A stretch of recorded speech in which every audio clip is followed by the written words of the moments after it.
ಬಾವಾ ಹಾಲು ತಗೊಳ್ಳಿ. ನಂಗೆ ಬೇಡಮ್ಮ. ಬೇಡ ಅಂದರೆ ಹೇಗೆ ಬಾವಾ?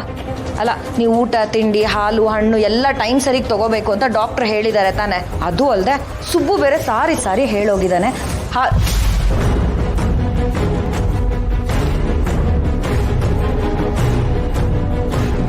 ಅಂದರೆ ಲಲಿತಾದೇವಿ ಅಮ್ಮನವ್ರು ಏನು ಹೇಳಿದಾರೋ ನಾನು ಅದನ್ನು ಫಾಲೋ ಮಾಡ್ತಿದ್ದೀನಿ ಅಷ್ಟೇ ಬಾವಾ.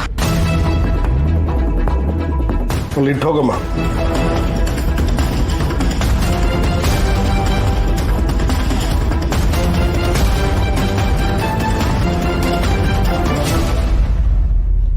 ಸುರೇಂದ್ರ, ಇವತ್ತು ಪಾರ್ಟಿ ಮೀಟಿಂಗಲ್ಲಿ ಸುಮಾರು ವಿಷಯ ಪ್ರಸ್ತಾಪ ಮಾಡೋದಿದೆ. ಸೆಕ್ರೆಟರಿನ ಆಫೀಸಿಗೆ ಬರಕ್ಕೆ.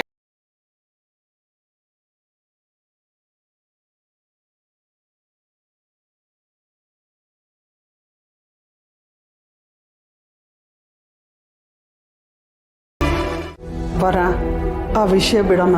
ನಿಮ್ಮ ಅತ್ತೆ ಯಾವಾಗಲೂ ಬಾಯಲ್ಲಿ ಕೆಂಡ ಇಟ್ಕೊಂಡಿರೋರ ಥರನೇ ಇರ್ತಾರೆ.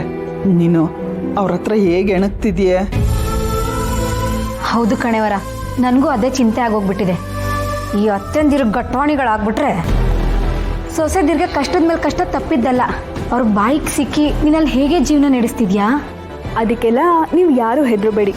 ನನ್ನ ಜೊತೆ ಈಗ ವರ್ಧಾ ಇದ್ದಾರೆ. ನೀವೆಲ್ಲರೂ ನಿಂತು ಮದುವೆ ಮಾಡಿಕೊಟ್ಟಿದ್ರು ನಾನು ಅದೇ ಮನೆಗೆ ಹೋಗಬೇಕಿತ್ತು. ಶ್ರಾವಣಿ ನಿಂತು ಮದುವೆ ಮಾಡಿಕೊಟ್ಟಿರೋದು ಅದೇ ಮನೆಗೆ. ಏನೇ ಆದರೂ ನನ್ನ ಜೀವನ ಅಲ್ಲೇ ನಡಿಬೇಕು ತಾನೆ. ಆದರೆ ನಾವೇ ನಿಂತು ಮದುವೆ ಮಾಡಿಕೊಟ್ಟಿದ್ದಿದ್ರೆ ನಿಮ್ಮ ಅತ್ತೆಗೆ ಇಷ್ಟೊಂದು ಕೋಪ ಇರ್ತಿರ್ಲಿಲ್ಲ ಅಲ್ವಮ್ಮ? ಈ ವಿಷಯಕ್ಕೆ ಕೋಪ ಇರ್ತಿರ್ಲಿಲ್ಲ ನಿಜ, ಆದರೆ ಮುಂದೊಂದು ದಿನ ಇನ್ಯಾವುದೋ ವಿಷಯಕ್ಕೆ ಕೋಪ ಮಾಡ್ಕೊತಿದ್ರು. ಈಗ ವಿಷಯ ಯಾವುದು ಅನ್ನೋದು ಮುಖ್ಯ ಅಲ್ಲ, ಅವ್ರ ಕೋಪನ ನಾನು ಹೇಗೆ ಸಮಾಧಾನ ಮಾಡ್ತೀನಿ ಅನ್ನೋದು ಮುಖ್ಯ. ಶ್ರಾವಣಿ ಹೇಳಿರೋ ಮಾತುಗಳು ನನ್ನ ಮನಸ್ಸಲ್ಲಿದೆ. ಅವ್ರಿಗೆ ಎಷ್ಟೇ ಆದರೂ ನನ್ನ ಗಂಡನ ಹೆತ್ತಿರೋ ತಾಯಿ, ಕಷ್ಟನೋ ಸುಖನೋ ಅವ್ರಿಗೆ ಹೊಂದ್ಕೊಂಡು ಅವರನ್ನು ಸಂತೋಷವಾಗಿಡೋಕ್ಕೆ ನಾನು ಪ್ರಯತ್ನ ಪಡ್ತೀನಿ. ಆಹಾ, ಚಿನ್ನದಂತ ಮಾತು ಹೇಳ್ಕೊಟ್ಟಿದ್ರಿ ಶ್ರಾವಣಿಮ್ಮ. ಅದೆಲ್ಲ ಬಿಡಮ್ಮ. ನೀವೆಲ್ಲರೂ ಯಾಕೆ ಶ್ರಾವಣಿ ಮೇಲೆ ಇನ್ನೂ ಕೋಪ ಮಾಡ್ಕೊಂಡಿದ್ದೀರಾ? ನನ್ನ ಮದುವೆ ಆಯಿತು, ಈಗೆಲ್ಲ ಸರಿ ಆಯ್ತಲ್ಲ, ಇನ್ನೂ ಯಾಕೆ ಅವಳ ಮೇಲೆ ಕೋಪ ಮಾಡ್ಕೊಬೇಕು? ನೋಡಮ್ಮ, ನಿನ್ನ ಜೀವನ ಅಂತೂ ಸರಿ ಹೋಯ್ತು. ನೀನಂತೂ ನೆಮ್ಮದಿ ಆಗಿದೆಯಾ.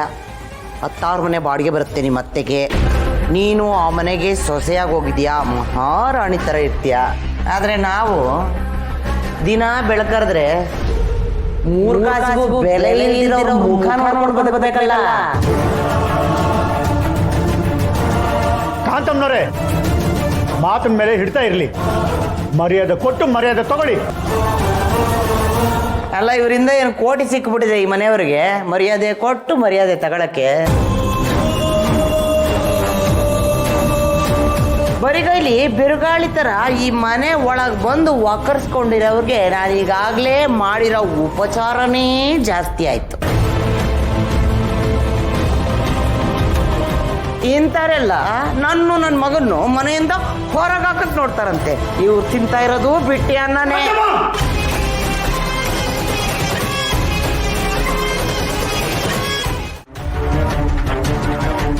ಅಷ್ಟೇ ಅಲ್ಲ ಮಮ್ಮಿ, ಅಕೌಂಟು ಬ್ಲ್ಯಾಕು, ಕೈಯಲ್ಲಿ ಬಿಡುಗಾಸಿಲ್ಲ, ಬ್ಯಾಂಕಲ್ಲಿ ಬ್ಯಾಲೆನ್ಸೇ ಇಲ್ಲ.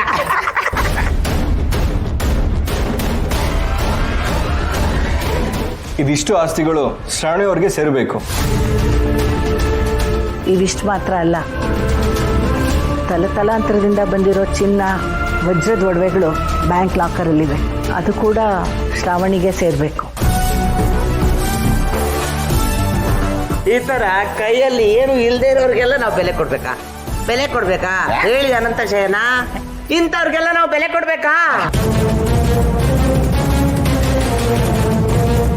ನಾವು ಬೆಲೆ ಕೊಡಬೇಕು ಅಂದ್ರೆ ಅದಕ್ಕೆ ಯೋಗ್ಯತೆ ಇರಬೇಕು. ಈ ಪ್ರಪಂಚದಲ್ಲಿ ಗೌರವ ಅನ್ನೋದು ತುಂಬಾ ಕಾಸ್ಟ್ಲಿ ಅನಂತ ಶಯನ. ಲೇ ದರಿದ್ರ, ಎಲ್ಲದಕ್ಕೂ ಅನ್ಕತ್ತೆ ಏನ್ ನಿಂತಿದ್ಯಾ ಮಕ ನೋಡ್ಕೊಂಡು? ಬಾರ ಹೋಗಾರ ಮಾತಾಡ್ತಾರೆ.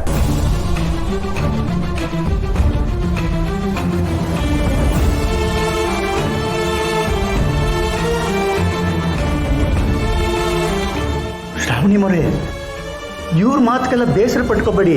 ಮತ್ತಲ್ಲಿರೋರಿಗೆ ಮುತ್ತಿನ ಬೆಲೆ ಎಲ್ಲಿ ಗೊತ್ತಾಗ್ಬೇಕು ಹೇಳಿ? ನಿಮ್ಮ ಗುಣಕ್ಕಿರೋ ಬೆಲೆ ಅವ್ರು ಹೇಳ್ತಾ ಇರೋ ಆಸ್ತಿ ಪಾಸ್ತಿ ದುಡ್ಡು ಕಾಸು ಯಾವುದಕ್ಕೂ ಇಲ್ಲ. ಹೌದು ಶ್ರಾವಣಿ, ನೀನು ಇಂಥವ್ರ ಮಾತಿಗೆಲ್ಲ ತಲೆ ಕೆಡಿಸ್ಕೊಂಬೇಡ. ಇಲ್ಲ ವರ,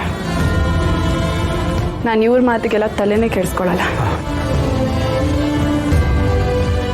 ನಮಗೆ ನಾವು ನಡಿಬೇಕಾಗಿರೋ ದಾರಿ ಮುಖ್ಯ, ನಾವು ಬದುಕಬೇಕಾಗಿರೋ ಬದುಕು ಮುಖ್ಯ. ಈ ಥರ ದಾರಿ ಮಧ್ಯ ಬಂದು ಮಾತಾಡ್ತಿರೋರಿಗೆಲ್ಲ ಉತ್ತರ ಕೊಟ್ಕೊಂಡು ನಿಂತ್ಕೊಂಡ್ರೆ ನಾವು ನಮ್ಮ ಗುರಿನ ಮುಟ್ಟಕ್ಕಾಗಲ್ಲ ಅಷ್ಟೆ. ಎಂಥ ಮಾತು ಶ್ರಾವಣಿ ಮೊರೆ. ಮನೇಲಿರೋರಿಗೆ ನಿಮ್ಮ ಮಾತು ಅರ್ಥ ಆಗಬೇಕು. ಅಮ್ಮ, ಯೂನಿಫಾರ್ಮ್ ಎಲ್ಲಿಟ್ಟಿದ್ದೀನೋ ನೋಡ್ತೀನಿ.